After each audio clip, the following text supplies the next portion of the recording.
4 बॉलें खेली हैं, 0 रन बनाया है। अब आप कहोगे भाई 0 रन तो साई सुदर्शन ने बनाया है, उसने भी 4 ही बॉलें खेली थी। फर्क है, दोनों में फर्क है, एग्री करोगे?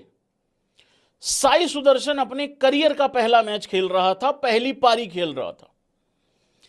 करुण नायर जिस जगह से निकल के आया है ना, 8 साल के बाद उसको मौका मिला है टेस्ट क्रिकेट में। बिल्कुल बात ठीक है कि वो अगली पारी में या उससे अगले टेस्ट मैच में या अभी और 4 टेस्ट मैच हैं उनमें बहुत अच्छा करेगा, वो बाकी सारी बातें ठीक हैं।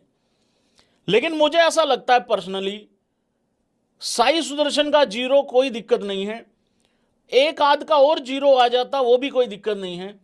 करुण नायर का 0 नहीं आना चाहिए था, उसके कम से कम 40-45 सॉलिड 40-45 रन आने चाहिए थे। उसका रीजन सिंपल यही है, 8 साल के बाद वापसी हो रही है। पहली बात तो इतने साल के बाद वापसी पॉसिबल नहीं है, खास करके वो भी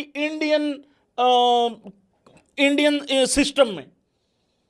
बहुत एक के बाद एक इतने टैलेंटेड, एक प्लेयर के पीछे, एक नंबर के पीछे कम से कम 4-4 5-5 खिलाड़ी खड़े हुए हैं।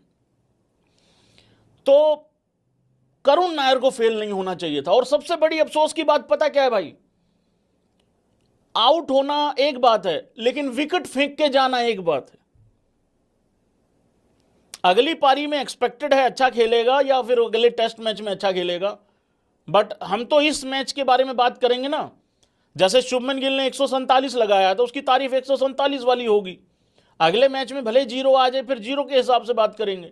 अब 134 लगाया ऋषभ पंत ने तो इस 134 पे बात करेंगे। राहुल ने 42 रन किए हैं, उसकी भी तारीफ हो रही है।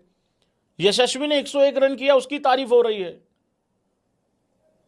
पहला ही मैच खेल रहा हो करियर में तो समझ में आता है। करुण नायर को फेल नहीं होना चाहिए था। बस मेरे को एक ही दुख है, अभी ये जो 8 ओवर का खेल हुआ है, 108.4 ओवर का जो खेल हुआ है, इसमें बस एक ही अफसोस है इसमें कि करुण नायर 0 पे निकल गया। और उससे भी बड़ा अफसोस ये है कि विकेट फेंक के चला गया। वहां जब आया करुण नायर खेलने, ऋषभ पंत ऑलरेडी खड़ा था, एक पार्टनरशिप लगानी थी, फिर एक 70-80-90 रन की पार्टनरशिप लगानी थी और इन इंग्लैंडियों को हाथ जुड़वा देने थे इंग्लैंडियों से।